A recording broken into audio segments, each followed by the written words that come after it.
Chapter 1. The Dreamer. The soul, the manifest individual, is the dreamer. In a world of unreality, he is the real being. His existence is without beginning, and it is beyond his waking, dream sleep, and deep sleep consciousness. In the play, he is the actor. The settings, characters, and stories play out around him and because of him. He is the center of his dream. He is the one from whom the dream emanates and into whom it merges again. The dreamer is the unit of creation in the manifest reality.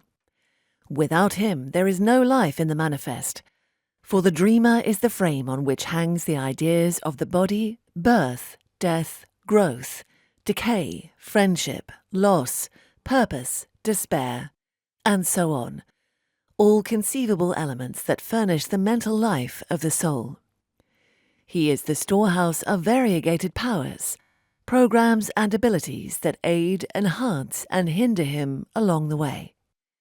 He is the one that knows himself, and again he is the one that forgets. As he is the foundation and purpose of the dream, he is also its ruler. Whatever he does, whatever he says, sees, feels, or receives, is for himself. For whom else ought the dream be about?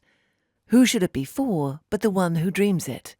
A dreamer, like an idea, has no inherent qualities. That is to say, he can be anything. There is nothing he must be, neither is there anything he cannot be.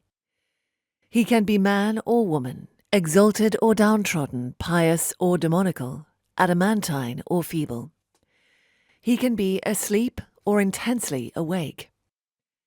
The existence of the dreamer is real, but it is dependent. Even a single dreamer is full of magic, whether he himself is aware of it or not.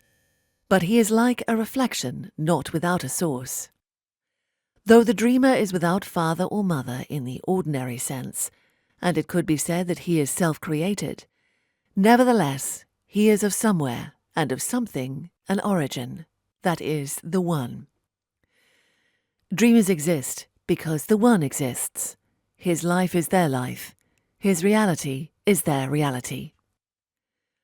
There are two distinct types of dreamers: those who are aware they are dreaming, that is, the lucid ones, and those who are not aware, the sleepers. Lucid dreamers have realized from intuitive experience of their own consciousness that the ideas of the body, the world, and relative knowledge are false. They know them to be unsubstantial, and as fickle as the wind. They have seen the mind in all its expressions, and have come to know it intimately. They never mistake a show of magic for a reality. They know their programs and have gone beyond them. Having known the mind completely, they have cleared it and brought it back to its source. In all states, they never lose the consciousness of being an eternal dreamer, effortlessly bringing dream upon dream, woven out of themselves. They are expert at dreaming, and are completely at home, knowing all to be dream. They lose themselves in this lucid absorption and can, through control of the mind, bring themselves back to lucidity again and again. They meditate on the One and the Goddess without ceasing, and have known the truth of their relationship with this couple and the real import of that realization. On the contrary, a sleeper is one who knows none of that. A sleeper with the same intense conviction mistakes his body for his being, seeing its hearsay birth in some distant past, and agonizes over its destruction in the future. He is utterly certain that his world is real and solid, that the ideas that prove its basis rest on a solid foundation. He thinks the walls are made of brick, and that the food was grown out of the soil. To know that he is dreaming would bring his world crashing down and plunge him into turmoil. He shuffles through crowds of people, all programs, and never stops to question either their existence or his own.